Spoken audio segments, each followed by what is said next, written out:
Today we're talking about factored form of quadratic equations, and in particular, we're going to learn how to graph them when they're presented to us in factored form. So the factored form of a quadratic equation is f of x equals a times x minus r1 times x minus r2. R1 and R2 are variables. It's just like a different letter.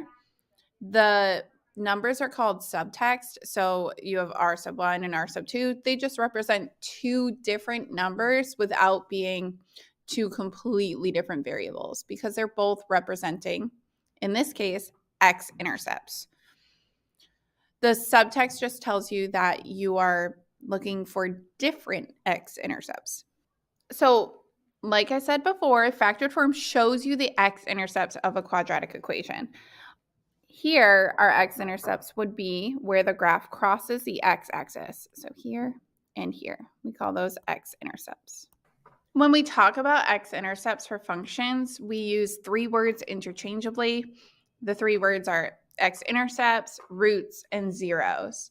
Really, as you move through your algebra, pre-calculus, calculus career, you will hear these three words in equal amount. So when we're talking about graphing in factored form, we don't want to transform it to other forms. If it's presented to us in factored form, we want to work with it in factored form. Factored form shows us our intercepts. So the intercepts of factored form in general are r1, 0, and r2, 0. We write our x-intercepts as coordinate points because that is what they are. The axis of symmetry for a parabola in factored form would be the sum of the two roots divided by 2. Remember, the axis of symmetry is a vertical line that runs right through the vertex of the parabola. The parabola is symmetric about it, and it's an x equals vertical equation. So the x value of our vertex would be the number associated with our axis of symmetry because our axis of symmetry runs right through the point. And then to find the y value, we would evaluate the function at that x value. The notation looks harder than it really is. When we're graphing in factored form, we want to identify first the x-intercepts, put those on a graph. We can use the x-intercepts to find the axis of symmetry, and then we can use our axis of symmetry to find the vertex. Once you have 3 points, you can graph any parabola you want. We would plot our vertex, draw the parabola. Remember, parabolas are kind of U-shaped. They're rounded. We don't want any straight lines. And then our final step is always to identify any of the remaining key features. So we're talking domain, range, things like that. So the parabola presented to us here is in factored form, showing us our two x-intercepts in the parentheses. So here we have that. We set them equal to 0 to find the x-intercepts, each parentheses, just like we did when we were solving quadratics by factoring. So x minus 3 is equal to 0 leads us to the fact that one of our intercepts is 3, 0. Plot that over here. We're looking at that. 2x plus 2 equals 0 leads us to the fact that one of our intercepts is -1. -1, 0. Coordinate point form, don't forget that. Plot it on the coordinate plane. In my equation, I notice that a is equal to -1/3.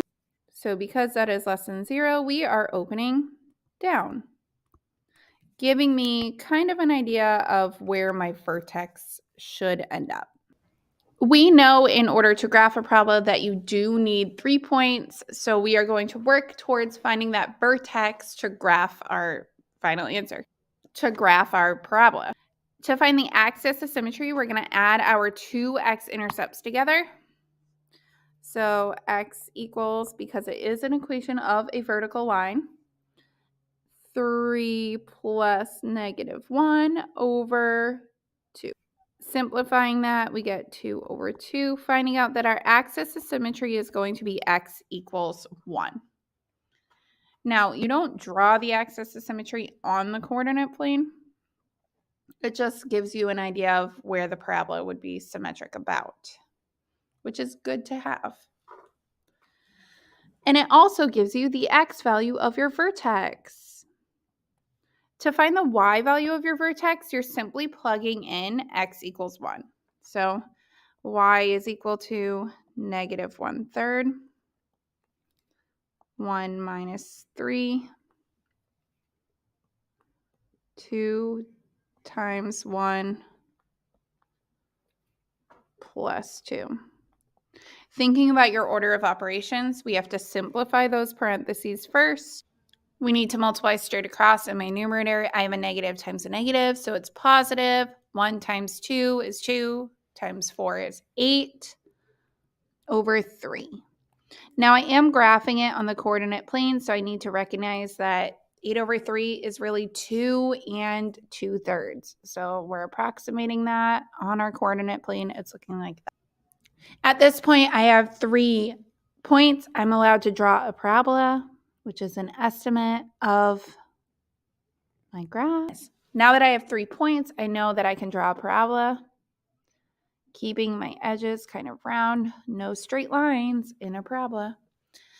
I have this sketch of a graph.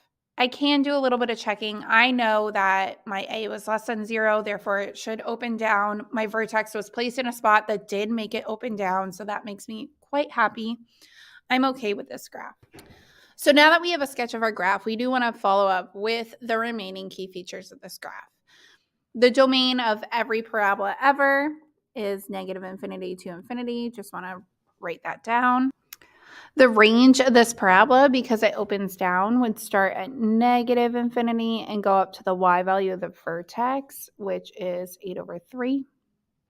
The y value of the vertex is a point on the parabola, so that would get a nice square bracket. To find the y-intercept, we would let x equal 0 and plug it into our equation to find y. So y is equal to negative 1/3 x minus 3 times 2x plus 2. Thinking about our order of operations, we simplify those parentheses first and then multiply straight across. Negative 1/3 times negative 3 is 1. 1 times 2 is 2. This is a coordinate point, so we would write it as a coordinate point, 0, 2. Plot it on our parabola. It fits nicely with my sketch, and I'm happy about that. Now, it is possible, because we are just sketching your parabola with 3 points, that your y-intercept might not end up perfect. In that case, you want to, erase the parabola you have, plot the y-intercept, use symmetry to plot another point, and then make a better sketch of your parabola with all of the information that you've been given. So we know that there are 3 forms of quadratic equations. Our first form is vertex form. And vertex form shows you the vertex of the parabola. It's your least friendly of the forms. It shows you nothing. You have to do work to find every feature of this parabola. They don't give anything away in their equation. The next form is intercept form, which we call factored form, because in order to get intercept form, you factor. That is our y equals a times x minus r1 times x minus r2. And it gives away the intercepts. Now you notice in all 3 forms we have an a that leads our equation. In every form of that particular equation, no matter what, that a is going to be the same. So if you have vertex form and your a is equal to -3, it's going to be equal to -3 when you make that equation into standard form, or if you make that equation into intercept form. That a is consistent throughout all forms, and that will be important to us soon.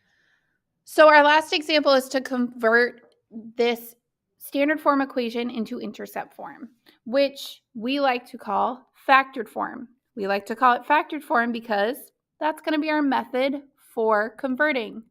We need to factor. I look at this quadratic equation.